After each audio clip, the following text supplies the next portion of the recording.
brevet du mouvement que les étudiants et que la coordination étudiante a soulevé, parce que comme je viens d'entendre le mot civisme, c'est vrai que si les étudiants n'avaient pas touché, les enseignants n'auraient pas, semble-t-il, pris conscience, comme ils sont en train de le faire actuellement,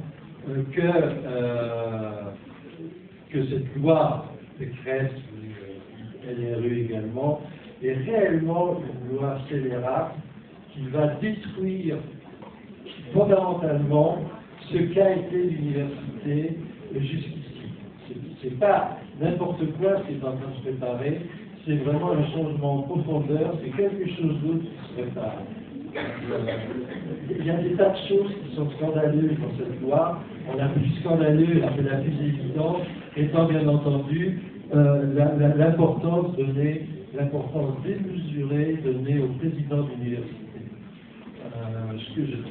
Il est absolument inadmissible que ces présidents aient les pouvoirs, mais c'est pas étonnant, parce que c'est une loi qui a été en quelque sorte préparée avec les présidents de l'université. Il ne faut pas oublier que la conférence, la CPU, la fameuse CPU dont on nous parle tout le temps, la conférence des présidents de l'université, est un organisme dont le président est le ministre lui-même.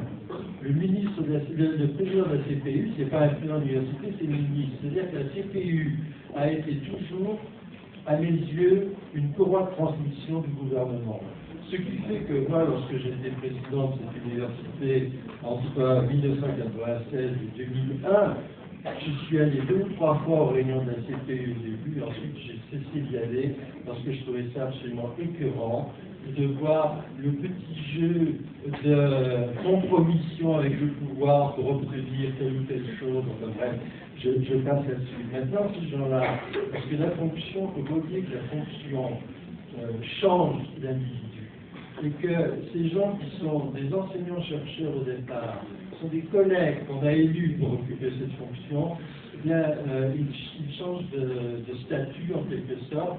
Ils cessent d'être des enseignants-chercheurs et ils deviennent des gens accros à l'administration, aux magouilles, etc., etc.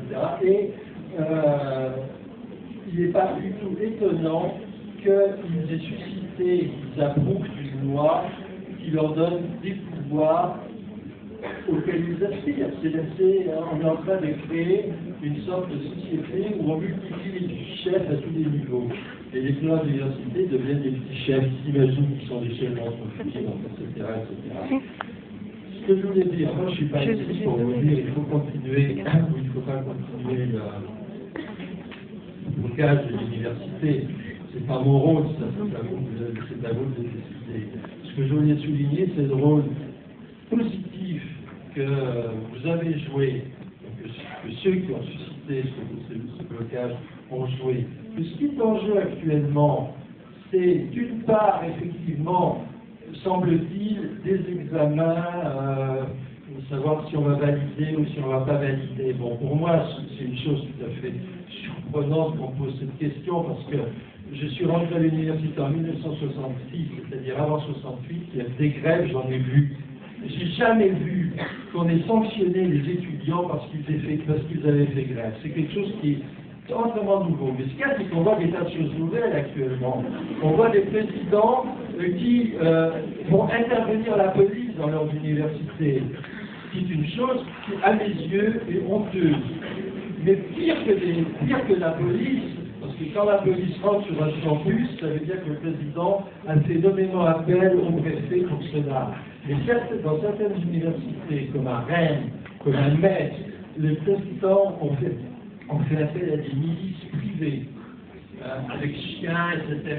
Et il y a eu, bon, j'ai eu des renseignements hier sur ce qui s'est passé à Metz, il y a eu des heurts, il y a eu des violences à l'égard des étudiants, et ce qui me semble également honteux, c'est que la presse et les médias ne parlent absolument pas de ce mouvement.